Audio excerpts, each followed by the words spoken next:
Сәлем достар. Бүгінгі видеомда мен беттегі қара дақтарды және безеулерді кетіретін мықты масканы жасап көрсететін боламын. Видеоны соңына дейін көріңіздер. Алдымен кішірек кесеге күрішімізді салып, толтырмай, бір ыдысқа салып, үстіне су құямыз. Суымыз аз болып қалмау керек. Сосын оны отқа қойып 15-20 минут қайнатып аламыз. Қайнап болған соң күрішімізді бір ыдысқа сүзіп алдым, және де кішірек кесеге 2 қасық күрішімізді салып, суын бөлек құйып алдым ыдысқа.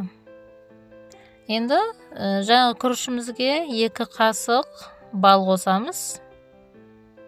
Сосын 2 кішкентай қасық айран қосамыз. Сосын жақсылап тұрып араластырамыз. Езіп, күрішіміз жұмсақ болып тұр, тез езіледі. Крем тәріздес болғанша жақсылап араластырамыз. Сосын беттегі кедергі келтіретін шаштарды жоғары жинап, бетімізге жаңағы маскамызды жағамыз. Жақсылап тұрып, барлық жеріне жағып шығыңыздар. Күріш теріні ылғалдандырып, қан айналымын жақсартады. Және де бет терісінің түсін жақсартып, әжімдерді тегістейді. Сонымен қатар беттегі дақтарды кетіруге өте мықты көмектеседі. Жақсы нәтижеге жету үшін бұл масканы аптасына 1-2 рет жасап тұрған жөн. Маскаңыз қалып кетсе, оны тоңазытқышқа салып, келесі күні де қолдана берсеңіз болады. Ешқандай зияны жоқ. Міне маскамыз кепті. Осылай толық кепкенін күту керек.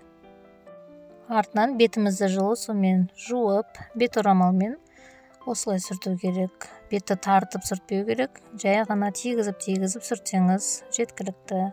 Енді артынан жаңағы құйып алған күріштің суын жағамыз. Бұл масканы мен түнде жасап жатырмын.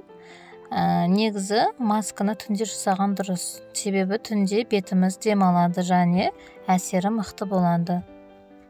Достар, бұл масканы міндетті түрде жасап көріңіздер. Қымбат кремдерге қарағанда бұл өте мықты әсер ететін маска және табиғи.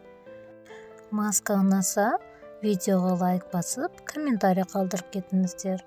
Және де менің каналыма тіркеліп, каналымнан неше түрлі маскалардың түрін көрсеңіздер болады.